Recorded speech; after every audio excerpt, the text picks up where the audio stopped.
Silent killer. आतापर्यंत तुम्ही लोकांनी कधी ऐकलं का मार्केटमध्ये की एखादा व्यक्ती एक्सपायर झाला, वारला, आणि त्याला जर विचारलं त्याच्या घरातल्या लोकांना कशामुळे वारला, तर तो म्हणला की त्याला डायबिटीस होता.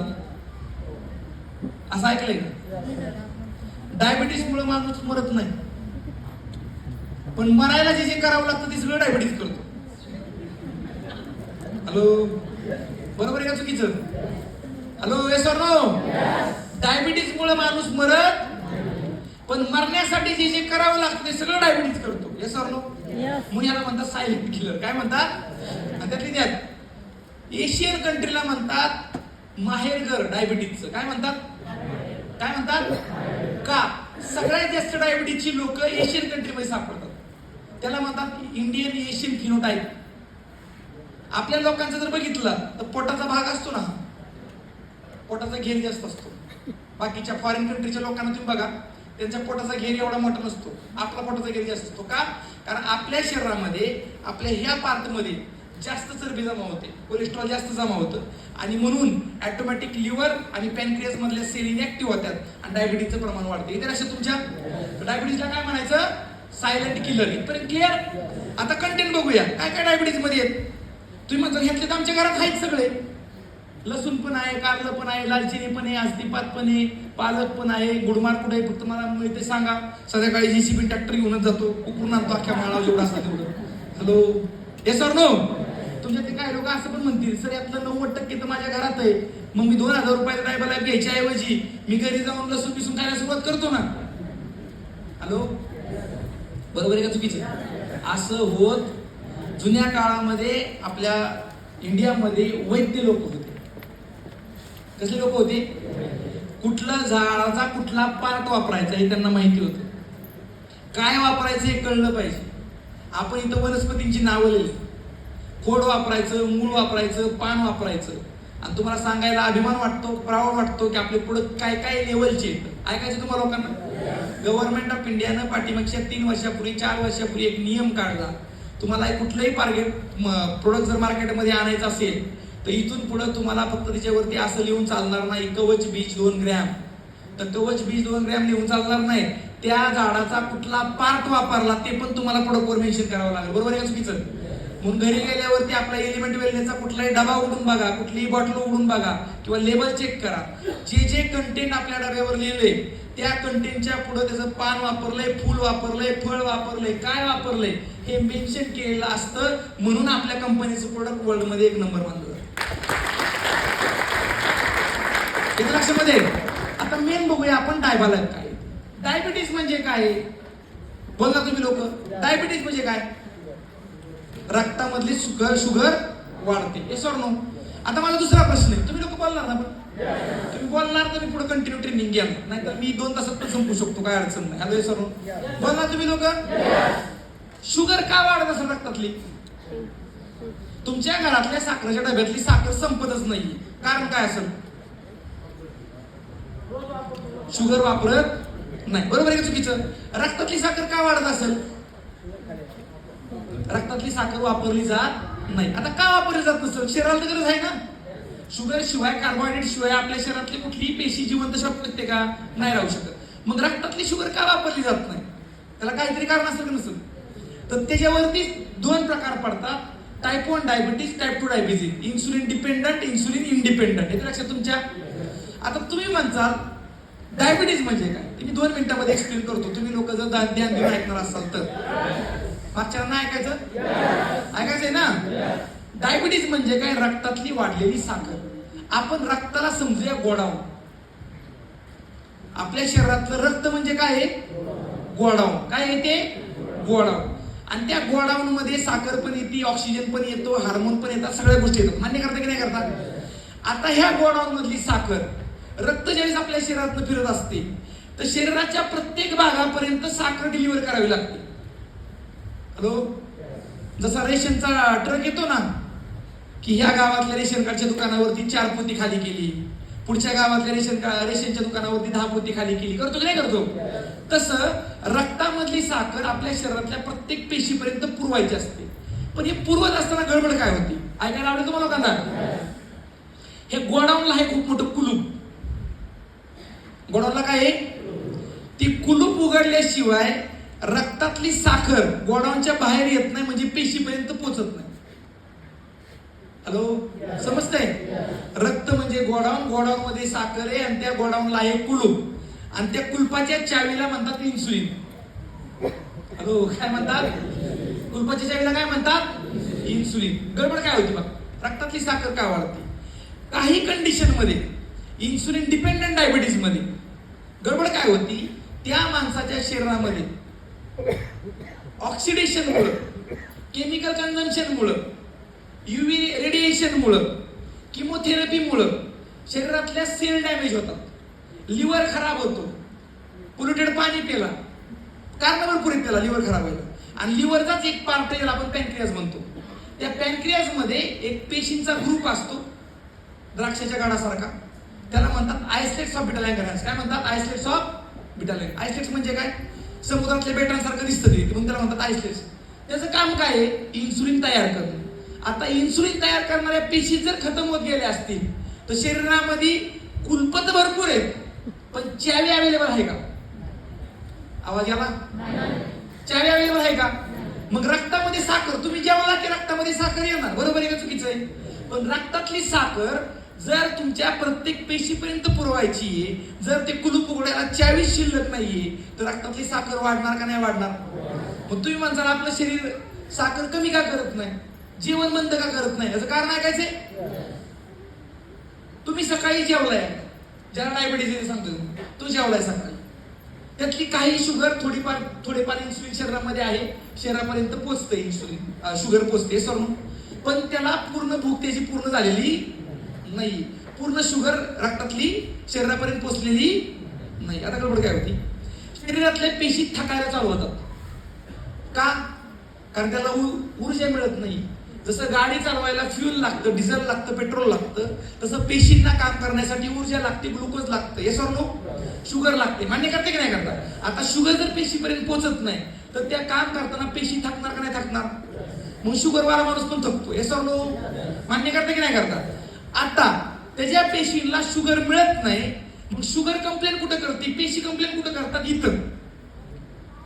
आपलं हेड ऑफ द डिपार्टमेंट कोण आहे? कंप्लेंट कुठे येते? इथं. की साहेब सकाळपासून 12 वाजल्या, आता 1 वाजल्या, आम्ही कामाला काम करायचंय, दमल्यासारखं झालंय, सकाळपासून आमच्यापर्यंत जेवण पोहोचलंच नाही. हॅलो, आता मी तो काय म्हणतो, जेवण पोहोचलं नाही का? मग तो कमांड करतो, बहुतेक गोडाऊन मध्ये साखर कमी दिसते. पोचलं का नाही? गोडाऊन मध्ये साखर नसावी. मग ग्रेलिन नावाचं एक आपल्या शरीरामध्ये, आपल्या पोटामध्ये एक काय तर म्हणून हार्मोन नाही म्हणतात त्याला, एन्झाईम असतं ग्रेलिन. ते तुम्हाला फुलेनेजी मध्ये पण कळेल. ग्रेलिन नावाचं ते काय काम करतं?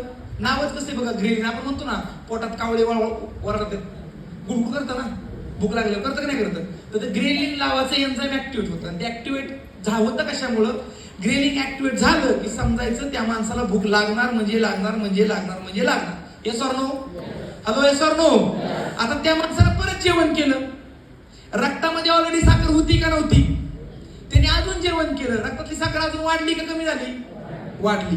आता जेवण केल्यापुरतं तात्पुरती काही शुगर ती शरीरापर्यंत पोचती, त्याला अर्धा तास 1 तास बरं वाटतं, पण सगळी शुगर पोचते का?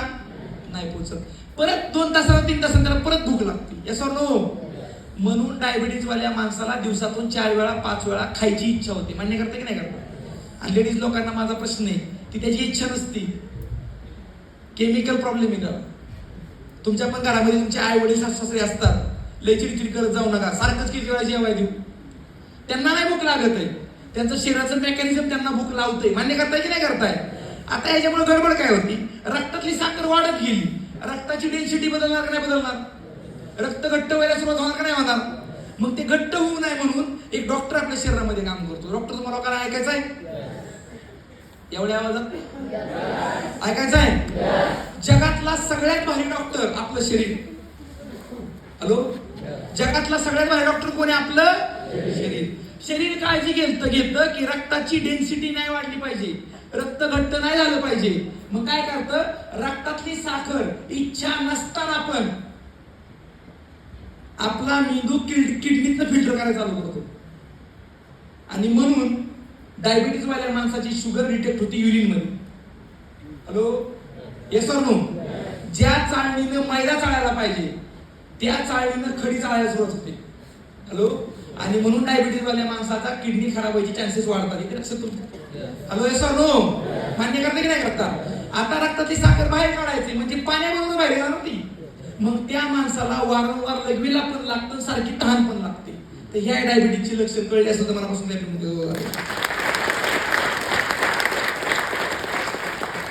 दुसऱ्या केसमध्ये काय होतं? एका केसमध्ये चाव्या तयार होत नाहीत. दुसऱ्या केसमध्ये काय होतं? त्याला म्हणतात insulin independent diabetes. Situation same, फक्त होतं काय, तुमच्या शरीरामध्ये इन्सुलिन तर तयार झालंय, पण अडचण एकच झाले की त्या चाव्यांना लागलाय गंज. काय लागलाय? इन्सुलिन म्हणजे काय? चावी ना. आणि गोडाऊनचा दरवाजा आपल्याला उघडायचा, बरोबर आहे का चुकीचं आहे? आता हा गंज कशामुळे लागतो? ऐकायचंय? तुमच्या रक्तामधलं कोलेस्ट्रॉलचं प्रमाण वाढलं, LDL वाढलं, लो डेन्सिटी लिपिड ज्याला म्हणतात, ट्रायग्लिसराईड वाढलं की ते रक्तातल्या चरबी, वाढलेली चरबी तुमच्या इन्सुलिन वरती जमा होते. काय होते इन्सुलिन वरती? त्याला म्हणतात मास्किंग ऑफ इन्सुलिन. काय म्हणतात? कोविड मध्ये कशी मास्क लावून फिरायची, तसं त्या इन्सुलिन वरती गंज तयार होतो, थर तयार होतो. आता मला सांगा, जर चावीवरती गंज लागला किंवा खराब झाली चावी, तर चावी असून पण कुलूप उघडू शकतो का? मग कुलूप नाही उघडलं की बाकीची प्रोसेस सेम होणार का नाही होणार? ह्या दोन पद्धतीने हे दोन प्रकारचा डायबिटीस होतो. Yes or no? डायबिटीस कसा होतोय कळालं? आता डायबालाइक कसं काम करते तुम्हाला एका मिनिटामध्ये सांगतो, ऐकायला आवडेल? एकदा क्लॅपिंग होऊ दे मनापासून जोरदार.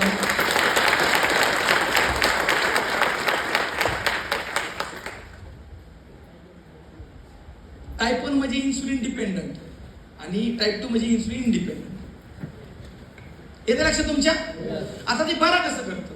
तर मगाशीच बोललो मी तुम्हाला, शरीरामध्ये जर इन्सुलिन तयार करणाऱ्या पेशी खराब झाल्या असतील तर खराब व्हायचं कारण काय असतं? ऑक्सिडेशन. हॅलो? सेल खराब व्हायचं कारण काय असतं? ऑक्सिडेशन. मग आपल्या ह्या प्रोडक्ट मध्ये सिट्रिक ऍसिड पण आहे, लसूण पण आहे, कारलं पण आहे, दालचिनी पण आहे. हे अँटीऑक्सिडंट त्याच्यामध्ये. हे काय काम करतात? तुमच्या बॉडीमध्ये ज्या पॅनक्रियाटिक सेल ज्या काही लेवल पर्यंत जर इनॅक्टिव्ह असतील तर त्यांना रिज्युविनेट करण्याचं काम करतं, म्हणजे पुनर्जीवित करायचं काम करते. ते लक्षामध्ये? म्हणजे टाईप 1 मध्ये पण कंडिशन लक्षात ठेवा, जर एखाद्या शरीरामध्ये इन्सुलिन तयार करणाऱ्या पेशी नील असतील, त्यासाठी टेस्ट पण तुमच्यातल्या काही लोकांनी केली पण असेल, तुमच्या जर घरात कोण असेल फॅमिलीमध्ये, त्याला म्हणतात C peptide test. Peptide C केली कधी कोण टेस्ट? पेप्टाइड सी म्हणजे काय? तुमच्या शरीरामध्ये इन्सुलिन तयार होतंय का नाही होतंय, आणि होत असेल तर किती प्रमाणामध्ये होते हे चेक करण्याची टेस्ट आहे. सर, जर 50%च्या आत त्याचं इन्सुलिन बंद झाला असेल तर त्याला पर्याय राहत नाही. येत्या लक्षामध्ये? तर टाईप 1 डायबिटीस मध्ये काम करतं. तर टाईप 2 मध्ये कसं काम करतं? तुमच्यातल्या बऱ्याच लोकांना माहिती आहे, सिट्रिक ऍसिड ऐकलं तुम्ही लोकांनी? लिंबाचा रस, ह्याच्यामध्ये अजून एक कंटेंट आहे, लिंबू. खायचं लिंबू आहे ना, लिंबाच्या रसामध्ये ट्रायग्लिसराईड आणि चरबी विरघळते. म्हणून हॉटेलमध्ये जेवायला गेल्यावरती हात धुताना प्रत्येक हात धुण्याच्या बाउलमध्ये सफरचंद टाकत नाही, डाळिंब टाकत नाहीत, पण लिंबू टाकतात. ते पिळून त्यात साखर टाकून सरबत करून प्यायसाठी नाही टाकत. ते एकाच गोष्टीमध्ये विरघळतं आणि ते विरघळतं सिट्रिक ऍसिड मध्ये. बरोबर आहे का चुकीचं? मग आपल्या प्रोडक्ट मध्ये सिट्रिक ऍसिड पण आहे. मग ते काय करतं? रक्तामधली चरबी कमी करायचं काम करतं, ट्रायग्लिसराईड कमी करायचं काम करतं. ट्रायग्लिसराईड कमी झाले की चरबी कमी होते, चरबी कमी झाले की इन्सुलिन वरती जे थर जमा झालाय तो निघून जातो. ऑटोमॅटिक तुमचा टाईप 2 डायबिटीज पण कव्हर व्हायला उपयोग, आपलं प्रोडक्ट चांगल्या पद्धतीने ऍक्टिव्ह होतं. येतं लक्षात तुमच्या? समज असं गॅपमध्ये होता. Patented formula active ingredient UKGMP certified आहे. कुठल्याही प्रकारचा साईड इफेक्ट नाही, कारण आपलं प्रोडक्ट 100% हर्बल आहे. Active ingredient approved by MHRA. मी आता सांगितलं, medicinal health care regulatory agency UK. आता तुम्ही म्हणता UKचं सर्टिफिकेशन आपल्या प्रोडक्टला काय आहे? ह्याच्यामध्ये जे ॲलिसिन वापरलंय, लसणामध्ये जे केमिकल आहे त्याला म्हणतात ॲलिसिन. हे आपल्या इकडच्या लसणातलं नाही, ते आहे UK मधले. आपल्याकडे पण सापडत नाही असा विषय नाही, पण रॉ मटेरियल आपण UK मधनं मागवतो. ह्याचं कारण का? तुमच्यातल्या किती लोकांच्याकडे ब्रोशर आहे कंपनीचं प्रोडक्टचं? आपल्याला पण नाही घेतलं का फुकट? अरे हाय का नाही? हाय ना? पहिली 2 पानं उघडल्यावरती तिथं सायंटिस्ट लोकांची नाव आहेत. त्यात एक नाव आहे डॉक्टर पीटर जोसलिन. हॅलो, ते आहेत कुठले? युकेचे, म्हणजे इंग्लंडचे. आणि लसणामधलं जे ॲलिसिन आहे, तुम्ही लसूण ॲज इट इज खाल्ला, जो डायबिटीस मध्ये खूप चांगला काम करतो, तर तो तुमच्या स्टमक पीएच मध्ये, पोटामध्ये जे ऍसिड असतं, त्या ऍसिडिक कंडिशन मध्ये ते ॲलिसिन नष्ट होऊन जातं, त्याचा काही उपयोग राहत. मग त्याला स्टॅबिलाइज करावा लागतो, त्याला प्रोटेक्ट करावा लागतो. तो फॉर्म्युला पेटेंटेड आहे डॉक्टर पीटर जोसलिन सरांच्या नावाने, आणि ते आहेत युकेचे. म्हणून आपल्या प्रोडक्टला MHRA सर्टिफिकेशन आपल्या कंपनीला घ्यावं लागलं. हे लक्षामध्ये